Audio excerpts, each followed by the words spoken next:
Hey guys, Rob Skiba here. So, of course, we are all by now familiar with the Gleason Standard Map, the azimuthal equidistant map of 1892, right? We've seen this map on many videos, certainly here on my channel, anyway. But wow, I just found something really cool. Somebody sent me an email about an article that was posted yesterday, December 18th, 2017, unique ancient map depicting the Earth as seen from space, restored digitally. In 1587, Urbano Monte, 1544 to 1613, a little-known cartographer created an amazing hand-drawn 10 feet by 10 feet map. Not only does the map depict the Earth as seen from space when directly looking down at the North Pole, but it's also filled with incredible images of foreign locations and astonishing mythological creatures such as, for example, Siberian unicorns, ship-attacking mermen, and terrifying giant birds. And you scroll down here.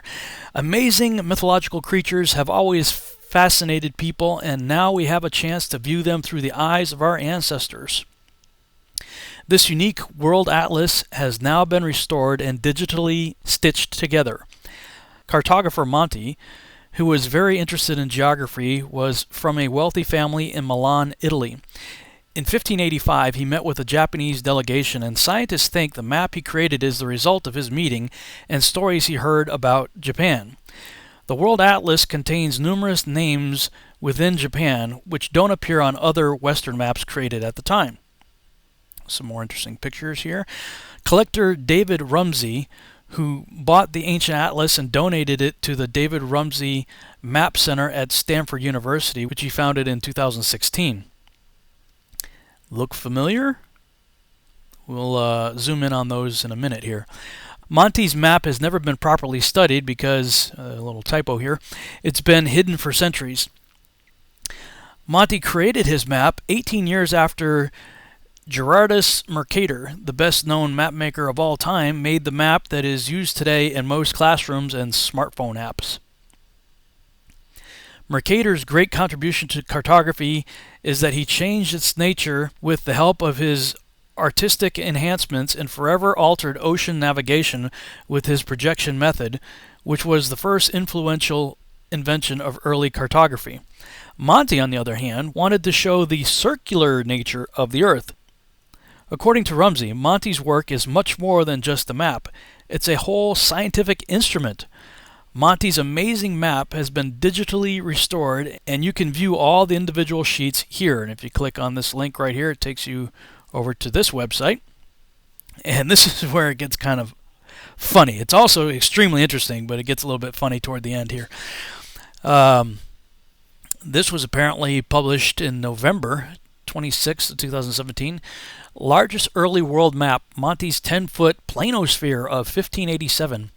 An extraordinary 60-sheet manuscript world map made in 1587 by Urbano, I don't know how you pronounce his name, Monte, has been added to the David Rumsey map collection at Stanford University.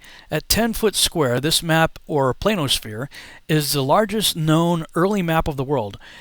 It was hand-drawn by Monte in Milan, Italy, and only one other manuscript copy exists. The digitally joined 60-sheet map image below is the first time the map Monte made has been seen as one unified map, as Monte intended, in the 430 years since it was created. See all the individual sheets here. So if you click on either one of these two links right here, it takes you to this page where it shows how it was originally laid out. And what's interesting is this is the key right here. If you click on this, this is the only time anyone has ever seen the whole thing completely assembled. Again, look familiar? Yeah. So this is the key that they use to take all of these individual images and stitch them together digitally to create this big picture right here. Crazy cool. You can read more about it, check all this stuff here, and this is what I found kind of funny is, of course, he's got all these interesting creatures and editorial comments throughout the whole thing here, and images of how the sun and moon work. And you get down toward the bottom here. When we georeference Monte's map and then reproject it into Mercator projection, we immediately understand why he used the north polar projection instead of Mercator's. Monte wanted to show the entire Earth as close as possible to a three-dimensional sphere using a two-dimensional surface. His projection does just that, notwithstanding the distortions around the South Pole. So they're basically saying that he was a believer in the globe, and he's forcing a projection into an azimuthal equidistant map, North Pole polar projection. And he's just fantasizing about Antarctica, apparently, the lower regions here. Because obviously on a globe it would be much, much smaller. Those same distortions exist in the Mercator's world map, and by their outsized prominence on Monte's map, they gave him a vast area to indulge in all the speculations about Antarctica that proliferated in geographical descriptions in the 16th century. While Mercator's projection became standard in years to come due to its ability to accurately measure distance and bearing, Monte's polar projections gave a better view of the relationships of the continents and oceans. In the 20th century air age, the polar projection returned as a favored way to show the Earth. Monte would have been pleased to see a modern version of his map used in the official emblem of the United Nations. Below is Monte's map georeferenced and re-projected as plate carré or geographic. In this form, it can be placed in Google Earth. And so they took this guy's circle map and apparently decided to map it onto Google Earth, where you can watch a little video of it play out here, showing what his map would look like on the globe. Yeah, so let's have a look at the map here. Look at this thing. This is just crazy, crazy cool. And you can download these. I put each of the files I'm going to show you, I put them in the link below. I uploaded them to the Testing the Globe website. So if you want to check these out, and they're huge files, so give it time to download. But wow, these are crazy cool images. Now you'll notice he's got, sort of the standard view of the north, with this divided region up here that you see in a lot of the ancient maps. But wow, I mean, this is just a crazy detailed map. Lots of cool stuff to look at here. This is one version of it.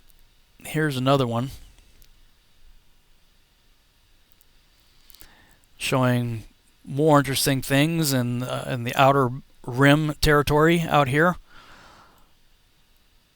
And again, you can really zoom in and check this stuff out if you want to spend some time looking at all the interesting things that he wrote and drew pictures of. And I assume it's probably in Italian, maybe? I don't know. I don't know what language it's in. But he's got a lot of interesting graphics here. And again, this whole idea of sort of a Mount Meru in the center. And then here's this other picture here, which is my favorite. And if you zoom in on this one, of course, he's got the equator lined out there and the two tropics, it looks like, right here. And if you go up into the corner areas, sort of like what Gleason did the same thing, looks like he's got the motion of the sun and moon and stars maybe up there. Other interesting things over here. Looks like the directions of the various winds maybe. Again, I can't read this. Somebody who speaks whatever language this is, if it's Italian, I guess, might be awesome to spend some time doing a video and interpret this stuff. Crazy cool stuff here.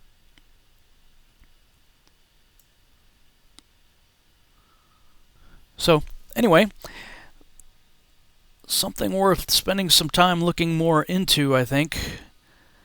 And what I decided to do was create a graphic here that shows both maps side by side. Again, these files are all available in the description below, so feel free to download those from the testingtheglobe.com website, or you can always go to this site right here and look up in the right hand corner, and you can export lots of these images, you know, one by one if you want to. I mean, you can really go through this site and check it all out for yourself, and I put the links to these sites in the description below as well.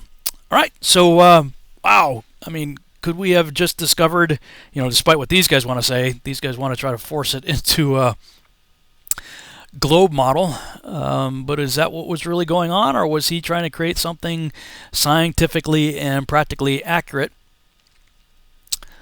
like it looks like he was doing here? Certainly spent a lot of time and a lot of effort into it, but there you go. It looks like we found yet another one of those things that make you go,